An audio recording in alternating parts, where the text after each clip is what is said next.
வணக்கம் அன்பர்களே, வாங்க இன்னைக்கு நாம் வெஜ் புலாவ் எப்படி செய்கிறதுன்னு பார்க்கலாம்.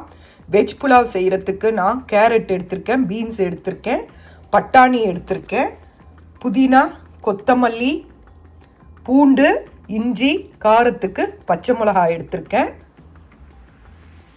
இப்போ நான் புதினா, கொத்தமல்லி, பூண்டு, இஞ்சி, பச்சை மிளகாய் இது எல்லாம் மிக்சியில் போட்டு பேஸ்ட்டாக அரைச்சி எடுத்துருவேன். உருளைக்கிழங்கு நறுக்கி வச்சுருக்கேன், வெங்காயம் ஒரு 2 தக்காளி போட்டிருக்கேன், ஒரு 1/4 கப் மீல் மேக்கர் போட்டு ஊற வச்சுருக்கேங்க. இதை நான் அலசி பிழிஞ்சி எடுத்துருவேன். வாங்க பார்க்கலாம். பாத்திரத்தில் எண்ணெய் எடுத்துருக்கேங்க. பிரிஞ்சிக்கு போட வேண்டிய எல்லா மசாலா பொருட்களையும் நான் இதில் சேர்த்துடுறேன். பாருங்கள், மசாலா பொருள் போட்டோடனே வெங்காயம் போட்டிருக்கேன். இதை நல்லா கோல்டன் ப்ரௌன் நிறத்தில் வதங்கட்டும்.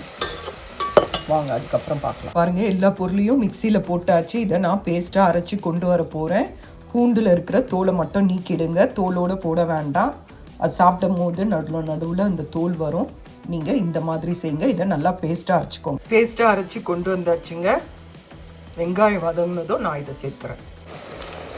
பாருங்கள், இந்த வீடை இஞ்சி பூண்டு கொத்தமல்லி புதினா பச்சை மிளகாய் இதில் சேர்த்தாச்சு. இதை நல்லா பச்சை வாசனை போகிற வரைக்கும் நாம் இதை நல்லா வதக்கி விடலாம்.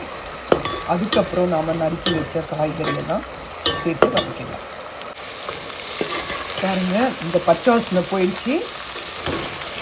நறுக்கி வச்ச காய்கறிலாம் இதில் சேர்த்தாச்சுங்க. நல்லா வதங்கட்டும். பாருங்கள், மீல் மேக்கர் போட்டாச்சு. மீல் மேக்கரை கொஞ்ச நேரம் நல்லா இந்த காய்கறியோடலாம் நல்லா கலந்து ஒரு 10 நிமிஷம் இருக்கட்டும். அதுக்கப்புறம் நாம் இதுக்கு தேவையான அளவு தண்ணி சேர்த்துக்கலாம். நான் 1 கப் அரிசி தான் எடுத்துருக்கேன். அதுக்கு 1.5 கப் தண்ணி விடுறேன். பாருங்கள், 1.5 கிளாஸ் தண்ணி விட்டாச்சு. தண்ணி கொதித்ததும் நம்ம அரிசியை அலம்பி வச்சிருக்கிற அரிசியை போட்டுடலாம். தண்ணி நல்லா கொதிக்குதுங்க. இப்போ நாம் அரிசி போட்டுடலாம். பாருங்கள், அரிசி போட்டாச்சு. இப்போ இதை நம்ம நல்லா கலந்து கொடுத்துடலாம். ஒரு 10 நிமிஷம் ஹை ஃப்ளேமில் வைங்க.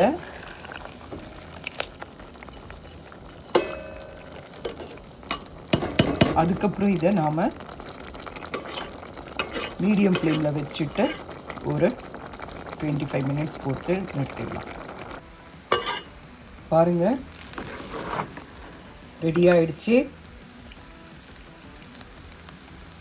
அரிசி உடஞ்சிடும், அதனால் பக்குவமாக கலரணும், எடுத்து தான் போடணும்.